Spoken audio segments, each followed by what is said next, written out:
We need help because we have a small room and there's 16 people here and there's 6 rooms. It's complicated when it's time for eat and go to the bathroom. And yeah, so thank you. My name is Juan Hurtado Valencia. Consul, can I show you my house? There is where I sleep, and I sleep near my brother and my other brother Santiago. Here is where my mom and dad sleep, and they're too crunched up together and they don't sleep very well. And let me show you where I do my homework. There is where I do my homework, where we eat, where my brothers do the homework, and they always stress me because they don't let me concentrate to do my exams. Thank you. Can I please have my house, and can it be bigger than this? Emma.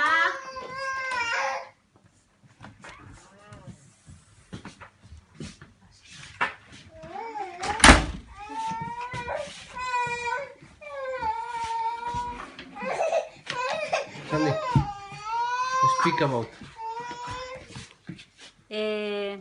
Hola, somos la familia Pardovedia y este es nuestro pequeño espacio que como nos sentimos estando aquí pues un poco apretadito.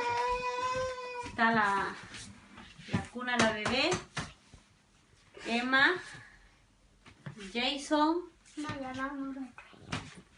And me. y esta es la habitación. Y yo quiero hablar.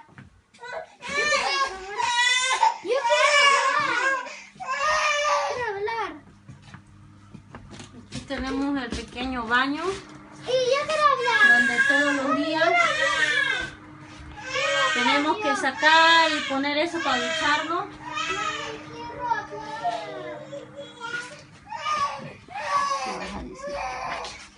Y aquí tenemos los zapatos para ir para un sitio o al cole.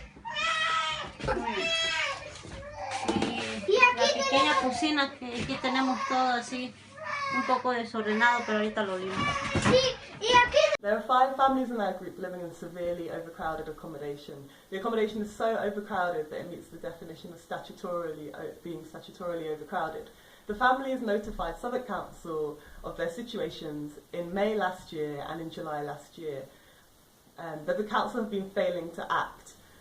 The situations for the families are so bad that there's an entire family living in one room, the children don't have space to play or space to live their lives, and the parents are really concerned about the impact on their children's welfare particularly. But living in these conditions is bad for the whole family, for everyone enduring these conditions. The council are supposed to give the families priority on the housing waiting list, but in order so that they can access the secure, suitable housing that they desperately need. But the council have been refusing to do this. They've also been causing huge delays, because as you can see, we're here in March and we've had practically no progress on their cases. The council are refusing, the council are telling the families that they have caused this overcrowding as a deliberate act.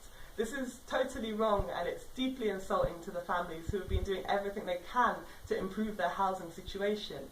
And this has involved working incredibly hard to get the council to actually look at their cases and to deal with it properly. There is no way that the families have caused their situations themselves, that they have decided to live for years in this overcrowded, poor quality accommodation, giving most of their income to a private landlord. Local councils often like to shift blame for the housing crisis to central government, but in this case it's completely within Southwark's power, and it is their duty to give these families access to the secure housing they need. It's Southwark who are saying that it's a deliberate act, and that they're making that decision to do that. We have given them enough evidence that they can make a decision to support the families, but they are choosing not to. So we want to know, why have there been all these delays in supporting families? And we want to know, why are you insisting that these families have caused this situation themselves? So So these families have been, for many, many months, as well as enduring these terrible conditions, they've had to be dealing with the council, which has been frustrating and slow and insulting.